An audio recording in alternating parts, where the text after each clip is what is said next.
All right. My second ghost story,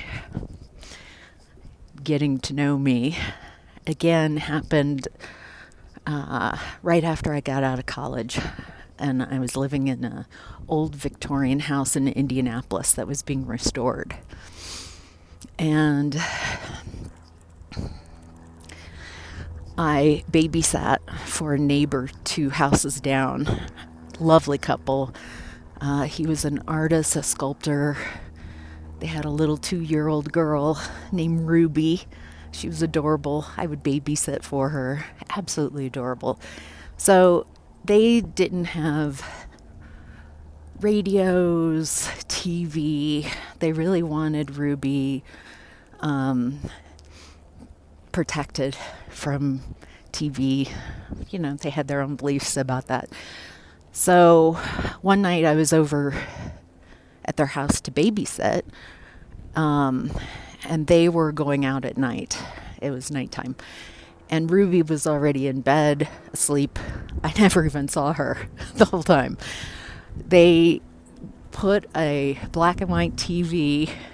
They pulled it out of the closet for me, so I had something to do before cell phones and stuff. So the black and white TV had rabbit ears, and I'm sitting there watching whatever is on the 3 very fuzzy stations. All of a sudden, I get this sinking feeling like there's someone I can see in my peripheral to the right of me. I turn and I look, and standing right next to my chair is a little girl dressed in late 1800s, early 1900s garb, button-up shoes. Her dress came to about mid-calf, maybe a little lower. Very done up. She had 2 little braids on the side of her head, and she was just like so excited to be seen. And she was a little cheeky, seeing how I would respond. And I just kind of looked at her up and down and looked forward. What do I do with that? Where do I put this?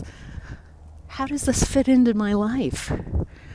Seeing a ghost with my eyes, not just talking to them, but now I'm seeing them. And I look back and she's gone.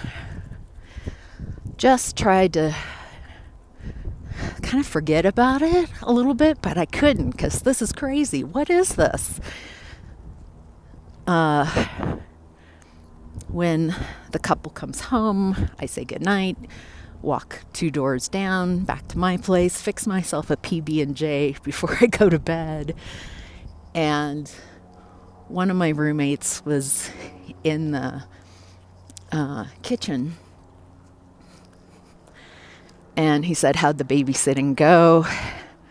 And I said, fine.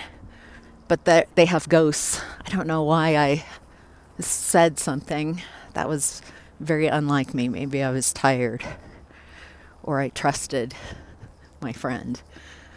And went to bed, thought nothing of it. The next morning I wake up, and he had told our neighbors, that I'd seen a ghost. And she was at the door, upset, kind of. She's like, "Why didn't you tell me that you saw a ghost?" And I'm like, I don't know. She's like, "Tell me what you saw." So I told her. I said, "I saw a little girl, blah, blah, blah." And she's like, "Yeah, we have a lot of ghosts in our house." I was like, "What?" So she starts telling me story after story how she'll hear children laughing and playing. And she walked into the front room where her husband's studio was, sculpture studio, and a whole line of children just ran out of the room and through her. she told story after story. There were so many children.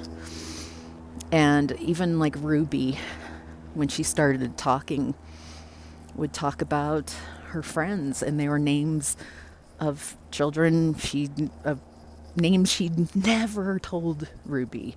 Names there's no way Ruby doesn't watch TV. They don't listen to any type of outside sources, and Ruby would sit there and talk to her make believe friends all the time. So that's my second story.